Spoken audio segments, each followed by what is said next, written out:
বিজেপির রাজ্য সভাপতিকে হেনস্থার প্রতিবাদে পথ অবরোধ, টায়ার জ্বালিয়ে বিক্ষোভ।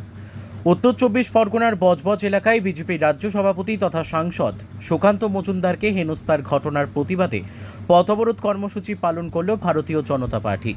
শুক্রবার বিকেলে মন্তেশ্বর বিধানসভার অন্তর্গত মেমারি 2 নম্বর ব্লকের সাতগেছিয়া চৌমাথায় বিজেপি কর্মীরা টায়ার জ্বালিয়ে বিক্ষোভে সামিল হন। দলীয় নেতৃত্বদের দাবি, রাজ্য সরকারের মদতে বিরোধীদের ওপর একের পর এক আক্রমণ চালানো হচ্ছে, যা গণতন্ত্রের পরিপন্থী। সেই প্রতিবাদেই শুক্রবার পথ অবরোধ।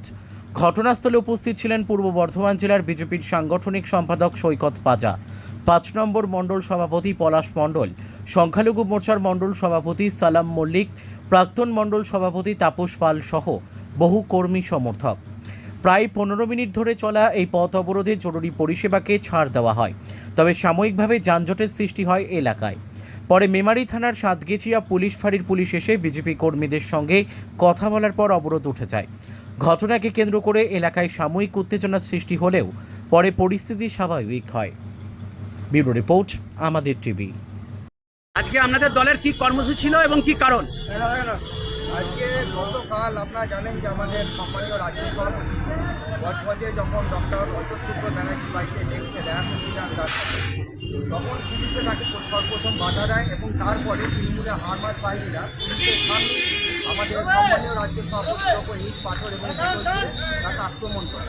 এর পেছনে উদ্দেশ্য এটা ছিল, আজ থেকে কিছুদিন আগে আমাদের পশ্চিমবঙ্গের ব্যক্তি মুখ্যমন্ত্রী মমতা ব্যানার্জি যখন বিদেশ সফরে গিয়েছিলেন, তখন এক আলোচনার সভায় পশ্চিমবঙ্গের কিছু অপ্রিয় সত্য মমতা ব্যানার্জির সামনে তুলে ধরেছিলেন ডক্টর অশোক শুক্র ব্যানার্জি। তারই পরিপ্রেক্ষিতে তারপর তিনি যখন দেশে ফিরে আসেন, রাজ্য পুলিশ তাকে বিভিন্নভাবে হ্যারাসমেন্ট করার চেষ্টা করে। এই কথা আমাদের সম্মানীয় রাজ্য সভাপতি যখন জানতে পারেন, তো উনি গতকাল তার সাথে দেখা করতে যান, তখনই এই ঘটনা ঘটে এবং তারই প্রতিবাদে আজকে আমরা এখানে বিক্ষোভ দেখাই। কোন জায়গায় বিক্ষোভ কর্মসূচি পালন করলেন? সাতগেছিয়া চৌমাথায় মন্তেশ্বর বিধানসভার 5 নম্বর মণ্ডলে এই কর্মসূচি। কে কে উপস্থিত রয়েছেন? আজকে এখানে আমাদের 5 নম্বর মণ্ডলের যারা সকল কার্যকর্তা উপস্থিত আছে, আমাদের সভাপতি পলাশ মণ্ডল, আমাদের প্রাক্তন সভাপতি তাপস পাল, সকলেই উপস্থিত হয়েছে। আপনার নাম এবং পরিচয়? আমি সৈকত পাজা, বর্ধমান সাংগঠনিক জেলা সভাপতি। ধন্যবাদ।